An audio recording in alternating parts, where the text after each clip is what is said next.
We move on now to item 5B, report by the Secretariat on its activities. Mr. Secretary, the floor is yours to present this item to us. Sorry, we forgot to do 4bis.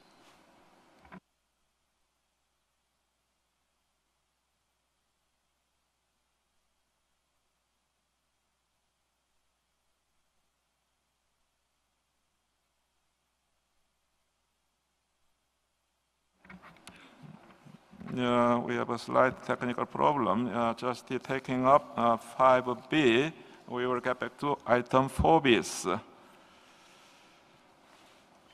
As indicated in our timetable, item 4 includes 2 reports. They are, first, report of the chairperson of the Committee on the Bureau activities, and the second report of the Non-Governmental Organizations Forum. I will now first spend some time discussing the outcomes of Bureau meetings held since the Bureau's election in Addis Ababa last year. Dear colleagues, the committee entrusts significant tasks and responsibilities to its Bureau. In this way, the committee can take advantage of Bureau's flexibility to meet throughout the year and in different settings, face-to-face or through electronic consultations. Such flexibility allows the adoption of important decisions for the implementation of the convention at the national and international level between 2 committee sessions. What are the tasks that are entrusted to the Bureau? Our Bureau is asked, first of all, to coordinate the work, fix the dates, times, and order of business of the committee meetings. In addition, the Bureau is also responsible for examining and approving international assistance requests up to $100,000. The Bureau also exercises any other tasks the committee assigned to it. It has been my pleasure to chair the Bureau, and I'd like to sincerely thank its members for their participation, hard work, and for the spirit of cooperation. Since its election, the Bureau has been very active in examining and deciding on a variety of important issues. We had 2 face-to-face meetings and 2 electronic consultations so far. The 5th and the last meeting I convened is scheduled for tomorrow morning. Let me briefly report on the main decisions that the Bureau has taken in the course of this year. First of all, the Bureau took 2 decisions related to the organization of this committee session. Firstly, it decided to accept the request from the Republic of Korea to change the host city of this session from Seoul to Jeju Island, allowing us to work in the beautiful setting we find ourselves today. Secondly, based on previous year's experience, we decided to extend the duration of the session from 5 to 6 days under the condition that there would be no night sessions. Night sessions disrupt the organization of evening activities planned by delegations, and more importantly, they are not optimal for deliberating and deciding on important issues that affect the implementation of our convention. The Bureau was also asked to study important budgetary questions. The committee, by its decision 10.9, delegated to its Bureau the authority to decide upon the utilization of the funds allocated under other functions of the committee in the plan for the use of the resources of the fund in 2016. The Bureau approved the utilization of these funds from biennium to 2016-2017. The Bureau this year approved the proposal for the utilization in the first 6 months of 2018 presented to us by the Secretariat. However, most of our work this year was dedicated to the examination of international assistance requests. So far, we have examined no less than 11 financial assistance requests.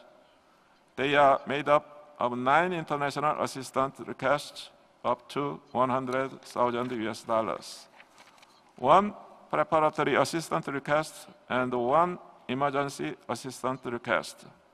At the Bureau meeting scheduled for tomorrow morning, we will discuss and decide on 4 more requests up to $100,000. In other words, by the end of its mandate, this Bureau would have examined 15 financial assistance requests in 1 year. This high number is a record for the Bureau and testifies the effectiveness of the measures taken at the 6th session of the General Assembly in 2016 to increase the amount of international assistance requests that the Bureau can examine from $25,000 up to $100,000.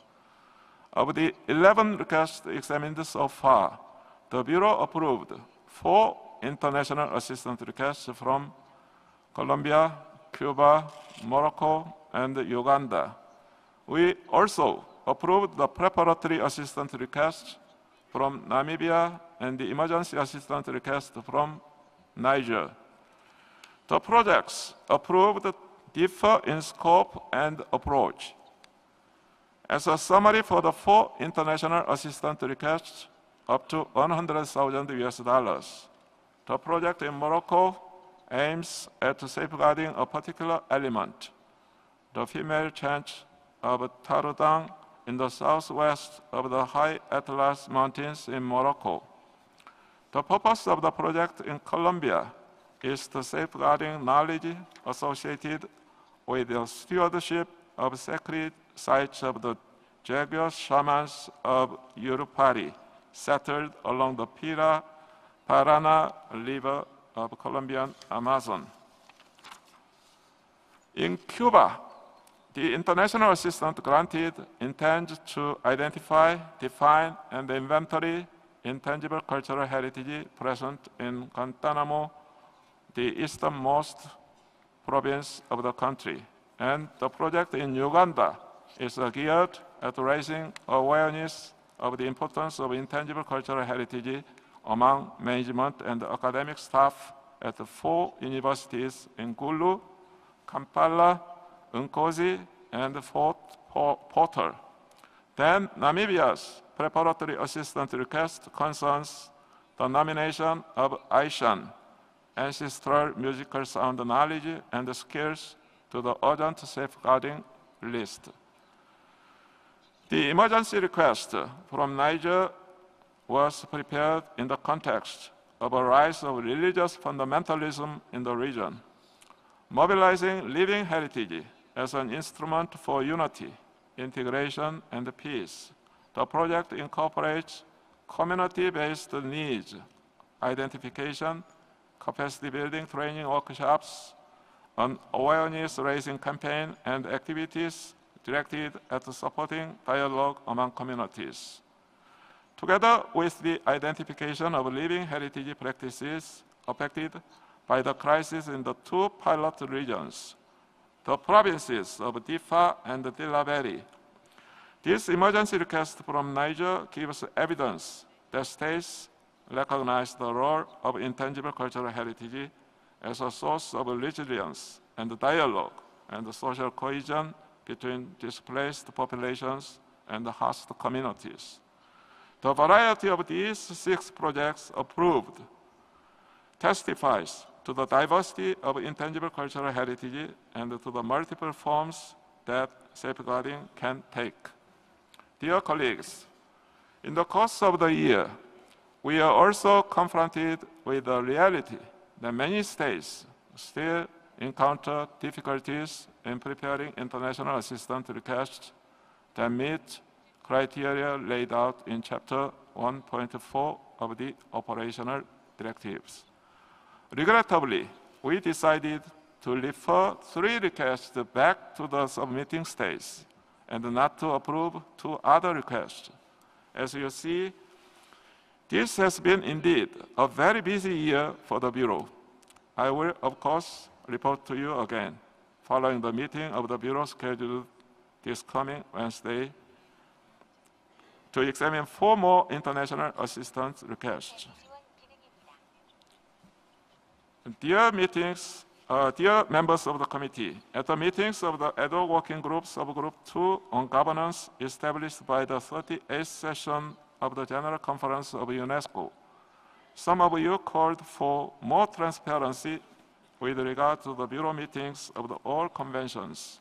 In this regard, I wish to underline that the agenda, documents, and the decisions of each Bureau meeting of the committee of this convention are published online and available to be consulted for anyone who wishes to do so. This is the end of my presentation on the activities of the Bureau. I will briefly open the floor for comments, questions, and clarification with regard to what I have presented. Does anybody wish to take the floor?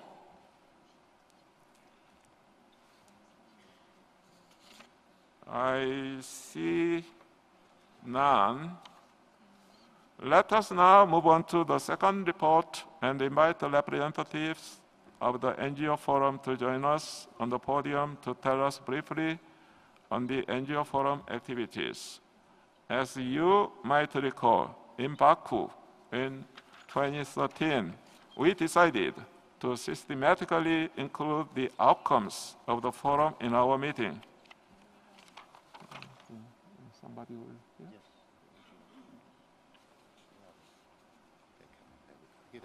Yes. Okay, I recognize the madam. The floor is yours.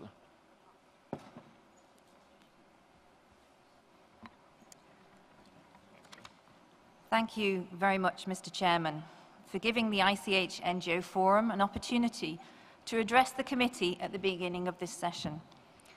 Since the last IGC session, the NGO Forum has strengthened its governance, notably by formalising the structure of its steering committee. Its first elections will take place this week for representatives from each of the 6 regional groups to take part in our collective decision-making. From the 1st to the 3rd of December, here in Jeju, the NGO Forum organised and delivered its first international capacity building workshop for accredited NGOs. The objective is to train over the coming years a series of accredited NGOs in every region that can take forward a role on outreach and regional network building for a larger audience of NGOs and civil society in their respective regions. The exchange of experience and discussions is an important achievement for the 100 or so persons who attended this event. We'd like to express our special thanks to Indonesia, the Korea Cultural Heritage Foundation, and ICHCAP Category 2 Centre for their valuable support. Thus, through a global strategy for increasing involvement of accredited NGOs in the implementation of the UNESCO 2003 Convention at the national and sub-regional levels, strong efforts are being delivered to develop regional NGO networks in the coming years. We will be launching these regional networking groups during 12Com. The NGO Forum, even though experiencing some challenges in its financing, has worked so far on a voluntary basis, engaging in the work of the convention, organising symposiums, capacity building, international cooperation projects, information sharing and newsletters. We also participated in the open-ended working group in China last June on the global framework for assessing the success of the convention. La grande diversité des ONG accréditées offre à la Convention de l'UNESCO de 2003 de nombreuses opportunités de bénéficier des capacités de nos organisations dans leurs divers domaines d'expertise, contribuant ainsi de multiples façons à la mise en œuvre de la Convention, notamment à travers l'engagement communautaire, l'action culturelle, les méthodologies de sauvegarde, la mesure des résultats, la sensibilisation, la médiation entre les politiques et les praticiens, la coopération internationale et le réseautage.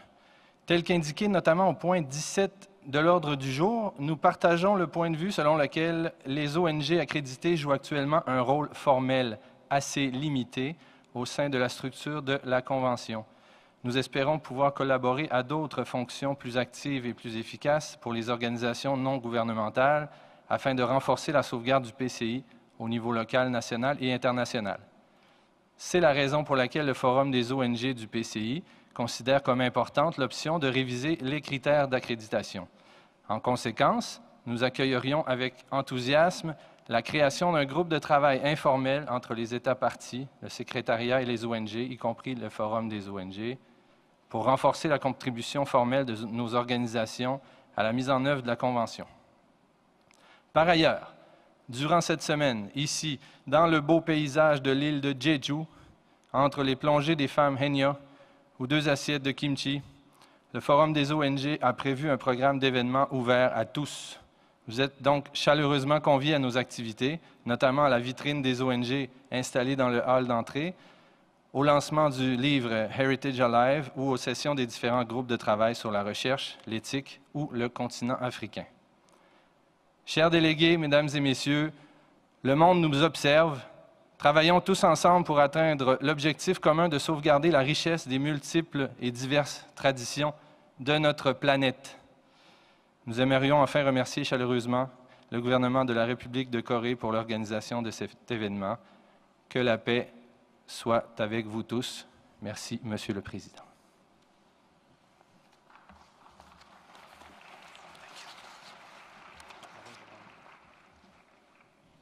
Thank you, representatives of the NGO Forum, for this very interesting presentation.